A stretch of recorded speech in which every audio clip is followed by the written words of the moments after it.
नाजरीन, मैं हूं बिस्मिल आफ्ताब आलम और आप देख रहे हैं उर्दू हिंदी नॉलेज चैनल।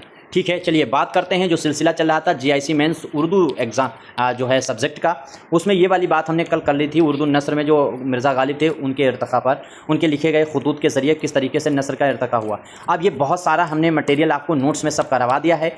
ये सारी चीज़ें तो आपको हमने कहा था कि हमने जो नोट्स कहाँ चला गया यार, हमने कहा था चलो इस पे बात कर लेते हैं इस वाले सवाल पर।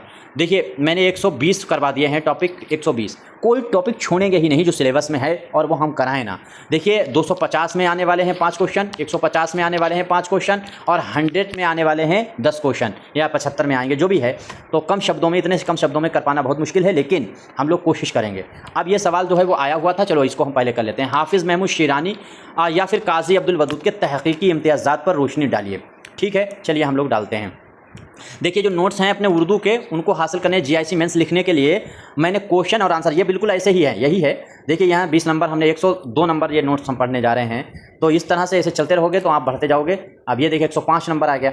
ऐसे ही हमने सारी चीज़ें करा दी हैं, तो वो हासिल करके आप वहीं से तैयारी करते रहिए। जितना हमसे संभव हो सकेगा हम क्लास में आपके सामने आते रहेंगे। तो जो नंबर दिखता है उस पर आप अपनी किताब भी मंगा सकते हैं। कोई सुझाव है, सब कुछ उसी पे होगा। नए हो तो चैनल को सब्सक्राइब करें, अगर वीडियो देखें पूरी अच्छी लगे तो लाइक करें, वरना डिसलाइक कर दें। अब इसमें देखिए इसमें क्या है, हाफिज़ महमूद शिरानी उर्दू तहकीक व तनकीद के बानी स्कॉलर में शुमार होते हैं। अब ऐसा ये बंदा इंटेलिजेंट है और ये बहुत बड़े, सबसे शुरू में ही इन्होंने सबसे बड़े तहकीक की शुरुआत करी। इनका दौर 1897 से 1945 माना जाता है। देखिए पैदाइश नहीं है, इन्होंने जो लिखने का काम किया जहाँ से जहाँ तक उसकी बात है, वरना इंतकाल तो इनका आपको मालूम है 46 में हुआ है, ये तो सभी को मालूम है। और ये भी आपको मालूम होगा कि ये पैदाइश इनकी नहीं है, पैदाइश 80 में है। तो यहाँ पर आप देखेंगे तो इनका दौर जो है लिखने का वो 1945 तक है और इनकी तहकीक ने उर्दू अदब को नई बुनियाद दी। ठीक है, आगे देखिए हाफिज़ महमूद शिरानी के तहकीकी इम्तियाज़ात। पहला पॉइंट में देखेंगे तो तहकीक मनहज की बुनियाद। तो अब यहाँ पर देखेंगे तो इनसे पहले उर्दू में तहकीकी कयास होना चाहिए, यहाँ पे गलत लिखा और रिवायात पर थी।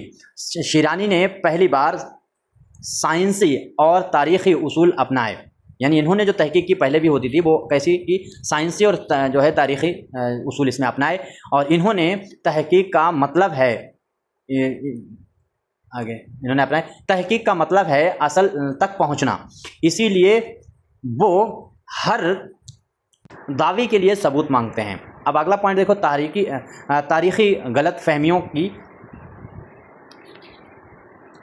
तसहीह।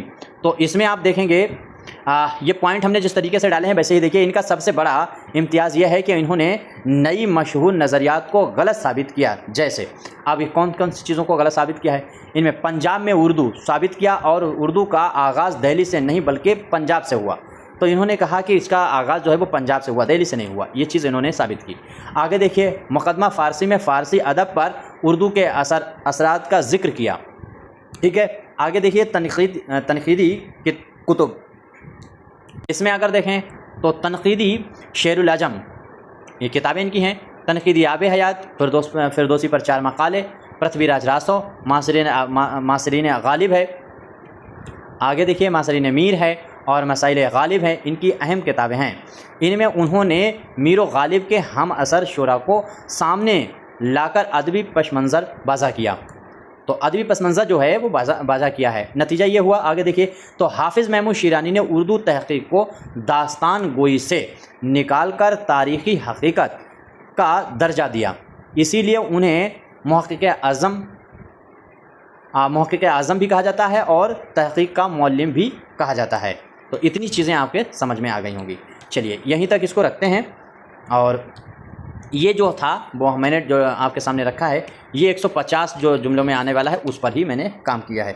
अब चाहो तो चीज़ें इनमें आप अपनी तरफ से बढ़ा सकते हो, जैसे इनके नज़रियात बढ़ा सकते थे, लेकिन बहरहाल उन्होंने जो पूछा है वही, उनके इम्तियाज़ात, उनकी खूबियाँ क्या हैं लिखने की, बस उन पर हमने बात की है। बाकी हम लोग बात करें अनारकली या ड्रामा का अलमिया है। देखिए अनारकली जो है ड्रामा किसका अलमिया है, तो ये सब आपको हम लोग अगली वीडियो में बात करें। आप थोड़ा सा हम बिजी हैं और हिंदी वाले में कुछ ज़्यादा हमें टाइम देना पड़ रहा, क्योंकि उर्दू का तो इतना मटेरियल मैंने दे दिया है आप लोगों को कि वहाँ से सब कुछ तैयार हो जाएगा। अगर नहीं है आपके पास तो कॉन्टैक्ट करके ले लीजिएगा।